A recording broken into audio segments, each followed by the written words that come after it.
السلام علیکم ورحمۃ اللہ وبرکاتہ۔ بسم اللہ الرحمن الرحیم۔ عقائد کا سلسلہ ہے۔ اب تک جو بات چل رہی تھی وہ یہ ہے کہ اللہ تعالیٰ نے نبی کریم صلی اللہ علیہ وسلم کو بہت ساری فضیلتوں سے نوازا ہے، اس میں سے 10 بڑی بڑی فضیلتیں ہیں۔ آج یہ بات عرض کرنی ہے کہ جو فضیلتیں آپ علیہ الصلوۃ والسلام کے لیے ثابت ہیں، اس سے بڑھ کر اپنی طرف سے اپنی خواہش کے مطابق فضیلتیں ثابت کرنے کی کوشش کرنا یہ دین میں دخل اندازی ہے، منع ہے۔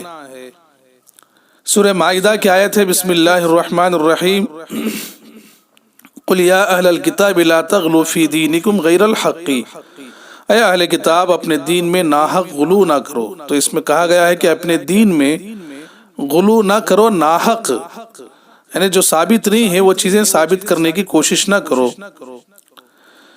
سورہ نساء کی آیت ہے، بسم اللہ الرحمن الرحیم، لا تغلوا فی دینکم ولا تقولوا علی اللہ الا الحق، اے اہل کتاب اپنے دین میں حد سے نہ بڑھو اور اللہ کے بارے میں حق کے سوا کوئی بات نہ کہو۔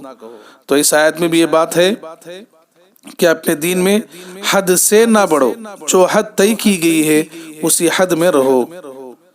روایت ہے، راوی کہتے ہیں، سمع عمر رضی اللہ عنہ یقول علی المنبر سمعت النبی صلی اللہ علیہ وسلم لا تطرونی کما اطرت النصارى ابن مریم فانما انا عبده فقولوا عبد اللہ ورسولہ۔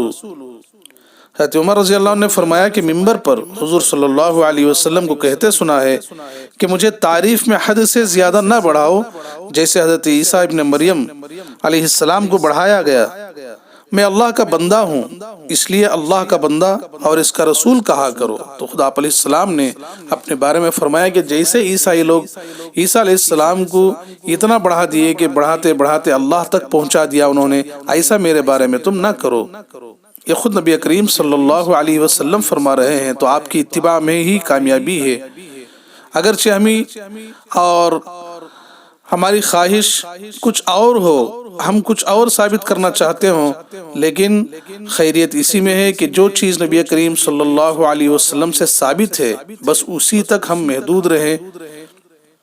دوسری روایت ہے، عن ابی سعید الخدری رضی اللہ عنہ قال قال رسول اللہ صلی اللہ علیہ وسلم لا تخیروا بین الانبیاء، حضور صلی اللہ علیہ وسلم نے فرمایا کہ مجھے انبیاء کے درمیان فضیلت مت دو، انبیاء کے درمیان فضیلت مت دو۔ یہ آپ علیہ الصلوۃ والسلام کی عاجزی اور انکساری ہے، لیکن یہاں بھی یہ بات مل رہی ہے کہ آپ علیہ الصلوۃ والسلام کا جو مقام طے کیا گیا ہے اس سے آگے نہ بڑھاؤ۔ تو جو چیزیں فضیلت کے طور پر ثابت ہیں قرآن اور احادیث سے، اس سے آگے بڑھا کر پیش کرنا یہ بھی شریعت کے خلاف ہے، خود نبی کریم صلی اللہ علیہ وسلم کے حکم کے خلاف ہے۔ اللہ تعالی ہمیں اپنے عقائد میں مضبوط فرمائے۔